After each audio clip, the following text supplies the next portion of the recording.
Hello, Michael Irwin here, the Leadership Whisperer, and welcome to another one of my 5-minute leadership tips. Today, we're going to focus on underperforming team members and what you should do as an effective leader to help your team members improve their performance.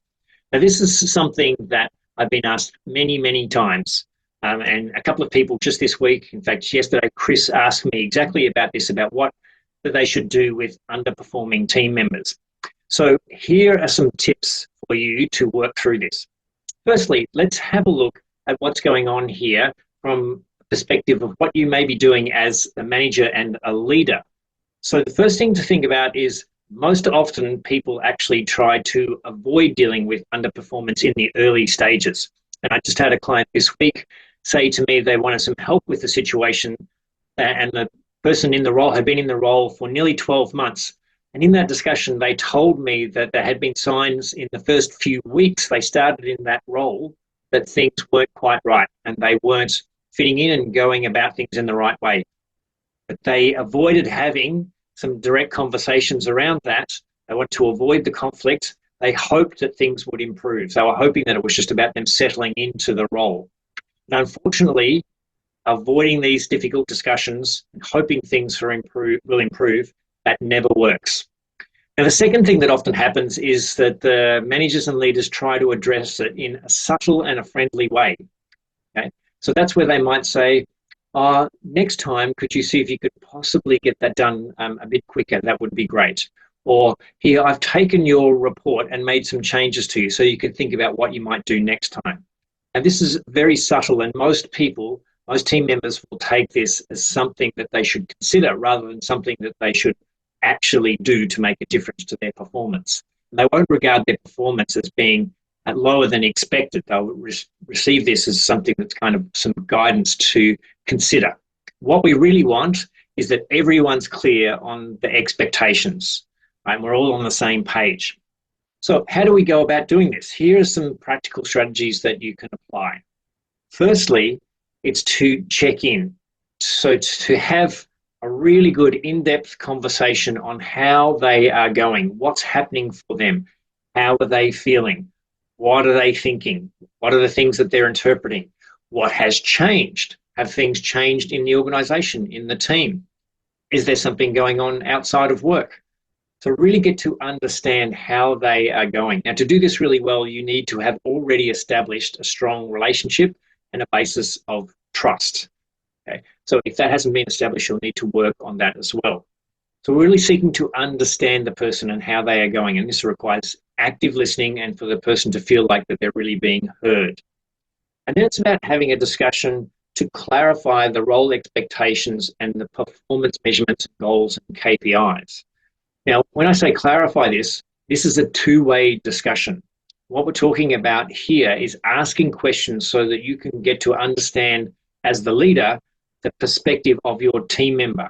What do they think the role is about? And what do they think are the priorities and the performance goals and the KPIs? And often we find that we're not on the same page. And often we find that the team member thinks they're doing quite well, even though the manager thinks that they are performing okay or below what's expected.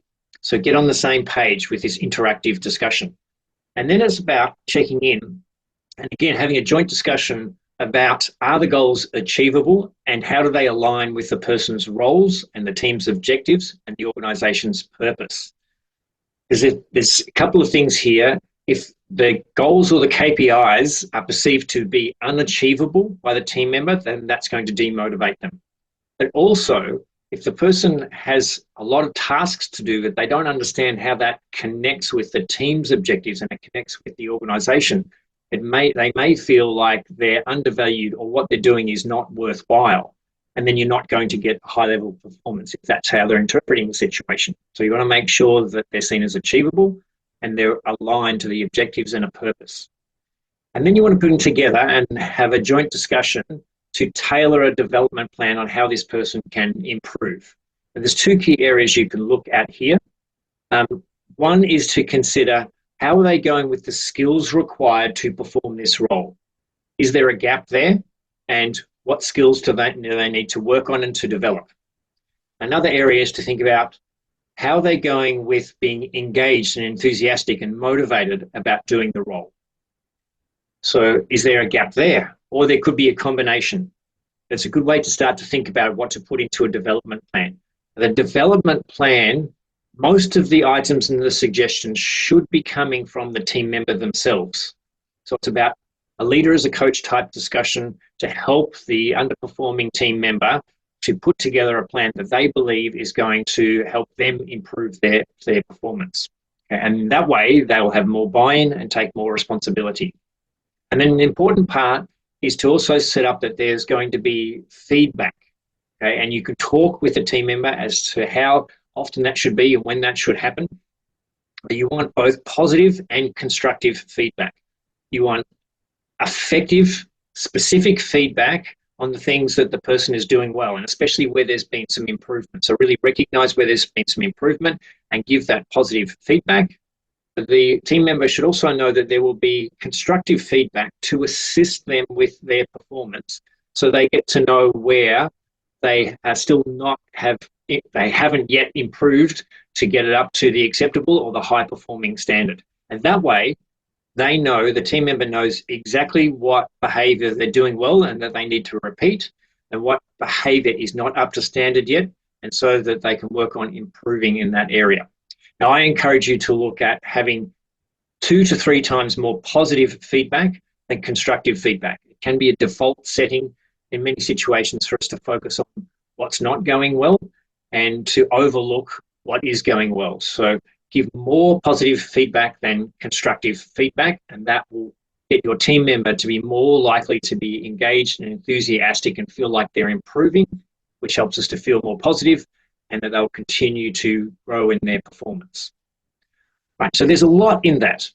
Okay, so these are the clear steps that you can take. But if you want some more help in how to apply each of these steps or how to have these conversations, then please send me an email with your questions or book in a time to have a chat, and I'm happy to help you any way that I can.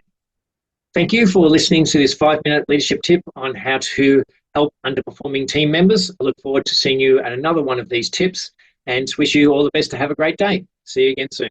Thank you.